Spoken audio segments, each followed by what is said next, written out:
कारखाना तेल खसा कर छौरी माना रे एकर खुलल छै कारखाना मिलके छौरा सबसे खेल लगा के सलोनी के तेल मिलके छौरा सबसे खेल लगा के सलोनी के तेल आब गेलै तेहन जमाना रे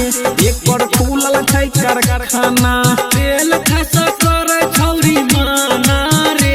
एकर खुलल छै कारखाना खुलल छै कारखाना खुलल छै कारखाना तेल खसा कर छौरी माना रे एकर खुलल छै कारखाना सुपौल में छौरी देखबै हल्ला घेरुआ रे लाला घेरुआ भैया हल्ला घेरुआ रे केतना छौरा ललकै एकरा नै छौई जवाब रे नै छौई जवाब भैया नै छौई जवाब रे सुपौल में छौरी देखबै हल्ला घेरुआ रे केतना छौरा ललकै एकरा नै छौई जवाब रे हल्ला छौ एकर समियाना रे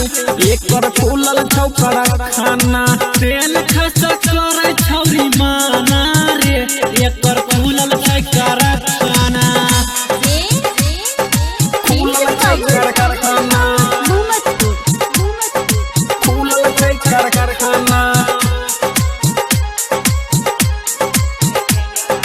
तेल खसा करे छौरी माना रे एकर खुलल छै कारखाना सुनी लबर मानंद से छौरी गेलो पैस रे छौरी गेलो पैस भैया छौरी गेलो पैस रे रौशन फारूक के दिल में गेलो धैस रे दिल में गेलो धैस भैया दिल में गेलो धैस रे सुनी लबर मानंद से छौरी गेलो पैस रे रौशन फारूक के दिल में गेलो धैस रे चुम्मा लाके अवधेश भेलै दीवाना रे एकर खुलल छै कारखाना रखने छै सगो मरदाना रे